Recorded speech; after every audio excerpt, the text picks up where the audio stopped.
Welcome to Cerebrella. Glad you're here. This one starts in a farmhouse in the year 1500, with a knife and no way to know if the woman on the table survives the next hour.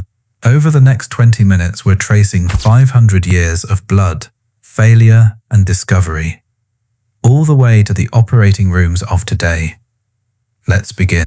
Imagine you are a surgeon. The year is 1500. You have no anesthesia, no antibiotics, no sterile gloves, no hospital. You are standing in a farmhouse in Switzerland, and the woman on the table, your wife, has been in labor for 3 days. She is dying. You have one choice left, a procedure so dangerous, so desperate, that it has almost never been done on a living woman and survived. A cut, straight through the abdomen, through the uterus, to pull the child free. You pick up the knife. According to historical accounts, Jacob Neufer, a pig gelder by trade, did exactly that, and his wife lived. She went on to deliver 5 more children naturally. It is a story that may be more legend than fact, but it captures something true about the cesarean section. It has always existed at the razor's edge between life and death, between desperation and miracle. Today, the C-section is the most commonly performed major surgery in the world. In the United States alone, roughly 1 in 3 babies is born this way. In Brazil, it's closer to 55%. We perform more than 21 million cesarean sections globally every single year. But how did we get here?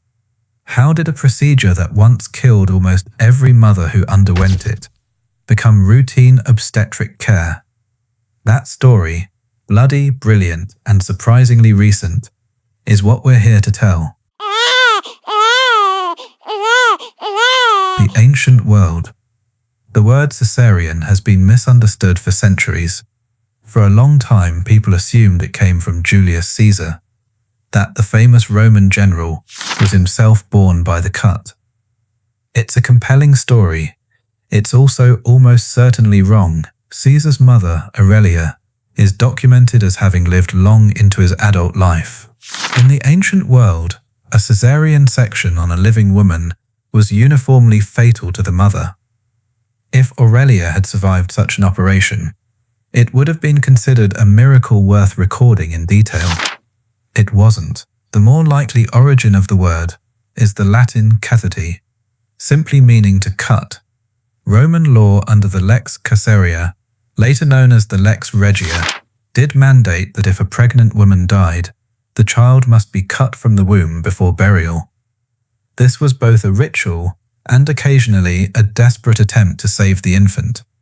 The child born this way was called a cassinones. But here's what's important.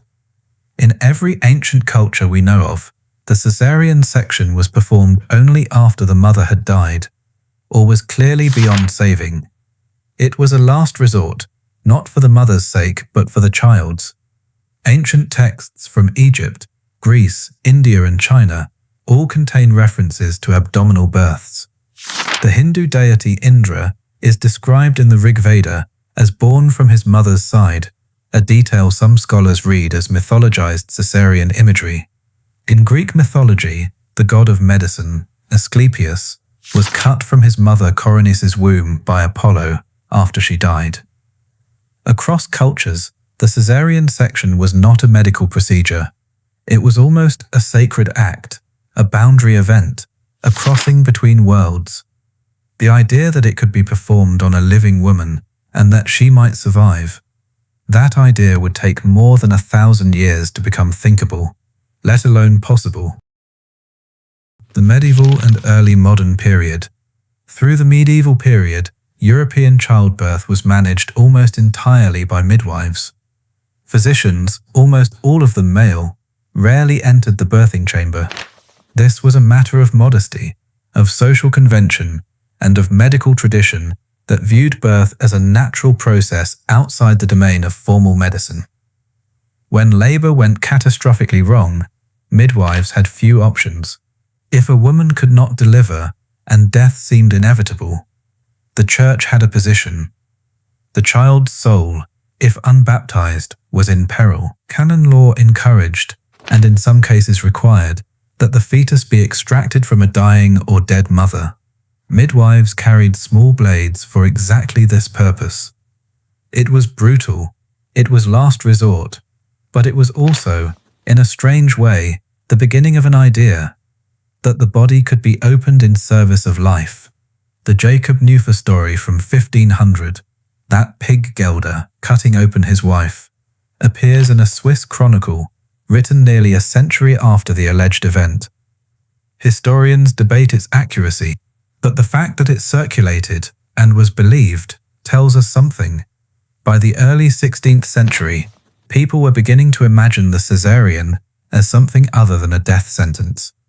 The first documented cesarean on a living woman, where the mother definitively survived, came in 1610 in Wittenberg, Germany. A surgeon named Jeremias Trautmann performed the operation. The mother, remarkably, lived for another 25 years. Other documented cases followed, scattered across Europe. But the survival rate remained horrifying. Through the 17th and 18th centuries, maternal mortality from cesarean section was estimated at 85% or higher. In some recorded series, it was 100%. The procedure was still, in practical terms, a death sentence for the mother. The question was, why? The killing problem. Surgeons in the 18th and early 19th centuries understood very little about why cesarean patients died. They assumed it was from the shock of the operation itself, from blood loss and pain. They were partially right, but the real killer was something no one had a name for yet: infection. In the pre-antiseptic era, surgery was performed in environments we would today consider nightmarish. Operating theatres were public spectacles. Surgeons wore their street clothes and were proud of the old blood staining their coats. It marked experience. Instruments were rinsed, not sterilized. Hands were not washed. The uterus, once opened, was extraordinarily vulnerable to bacterial contamination. Peritonitis, infection of the abdominal cavity, killed women within days, often hours. And the surgeons had no idea that they themselves were the vectors. There was another problem specific to the cesarean: the uterus. After the baby was removed, early surgeons largely left the uterine wound unsutured. They assumed, based on limited anatomical understanding, that suturing the uterus was dangerous. They were wrong. The unsutured uterus became a source of massive hemorrhage and infection. It was a Missouri surgeon named Ferdinand Kehrer, and separately an American surgeon named Robert Harris, who in the 1880s began advocating for suturing the uterus closed. Their work, combined with a new era of antisepsis pioneered by Joseph Lister and the emerging understanding of germ theory, began to transform outcomes. Around the same time, two other revolutionary developments converged: anesthesia and antiseptic technique. By the 1880s, surgeons who adopted Listerian antisepsis and who closed the uterine incision began reporting survival rates that were, by previous standards, astonishing. 60%, 70%, eventually approaching 90%. The cesarean section was becoming, for the first time in human history, survivable. The 20th century transformation. The early 20th century was a period of radical change in obstetrics. Childbirth itself was moving from the home to the hospital. In the United States in 1900, the vast majority of births happened at home, attended by midwives. By 1940, roughly half of all births were in hospitals. By 1960, it was 97%. This shift matters for the story of the C-section. The hospital brought with it standardization, surgical capacity, blood transfusion, and later antibiotics. It also brought with it a medical culture that increasingly viewed birth as a physiological event requiring active management. The C-section rate in the early 20th century was very low, well under 1%. But as the century progressed, the rate crept steadily upward. There were genuine medical advances driving this.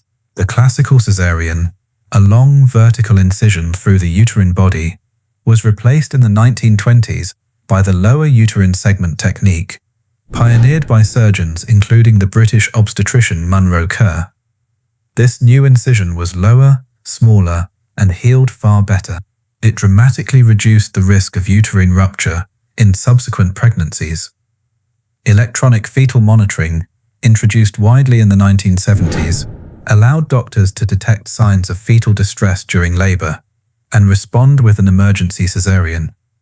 This technology saved lives, but it also produced a new problem.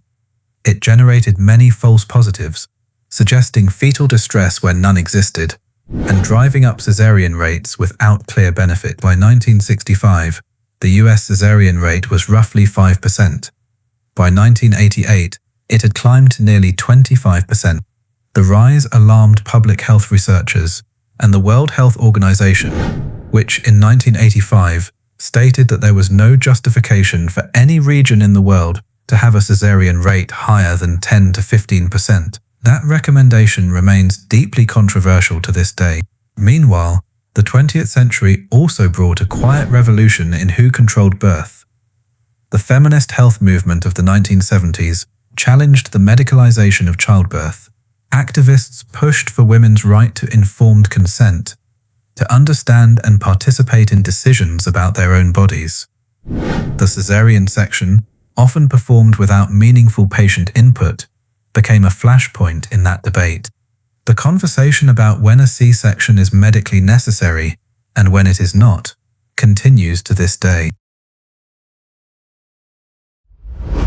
The modern era and global picture. Today, the cesarean section is a technically refined, highly standardized procedure in skilled hands with modern anesthesia, typically a spinal block that numbs the lower body while the mother remains awake, and in a sterile environment with blood banking and antibiotics. The risks are manageable, but they are not zero. Maternal mortality from cesarean section in high-income countries is low, but still measurably higher than for vaginal delivery. More significantly, cesarean section carries real risks for future pregnancies. Placenta previa, placenta accreta, a condition where the placenta dangerously invades the uterine wall, and uterine rupture all become more likely with each successive cesarean. The global picture is deeply unequal. In parts of sub-Saharan Africa and South Asia, women who need cesarean sections cannot access them and die of obstructed labor.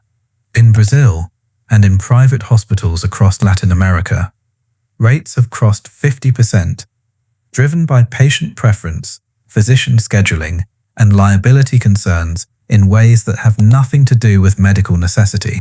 The World Health Organization's current position is nuanced. Cesarean sections prevent death and disability when medically indicated, but beyond a certain threshold, currently estimated at roughly 10 to 15% of all births. Increasing rates do not improve maternal or newborn outcomes and may increase harms. What is the right rate? That depends on a population's health profile, on access to skilled birth attendants, on cultural factors, and on each individual pregnancy.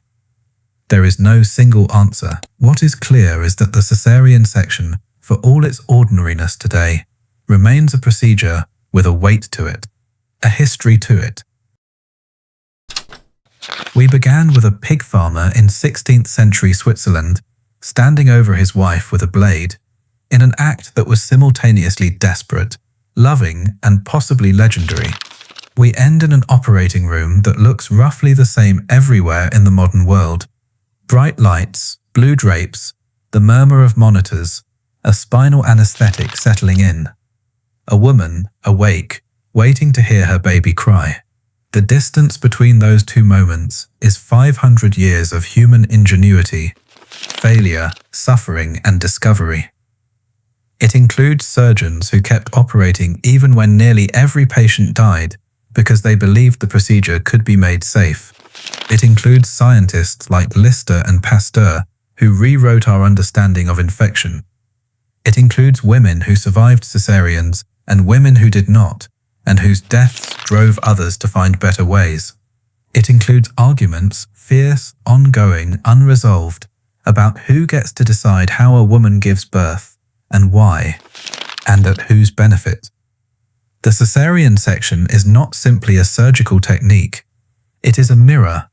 It reflects what a society believes about women's bodies, about risk, about life and death, about medicine's power and its limits.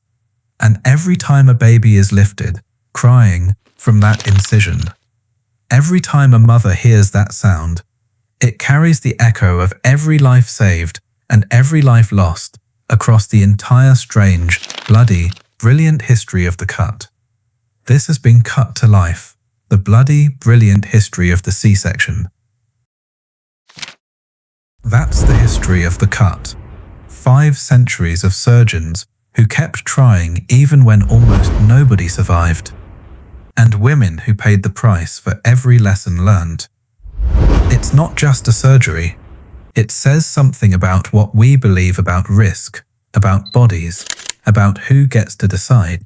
Thanks for listening, and I'll see you in the next one.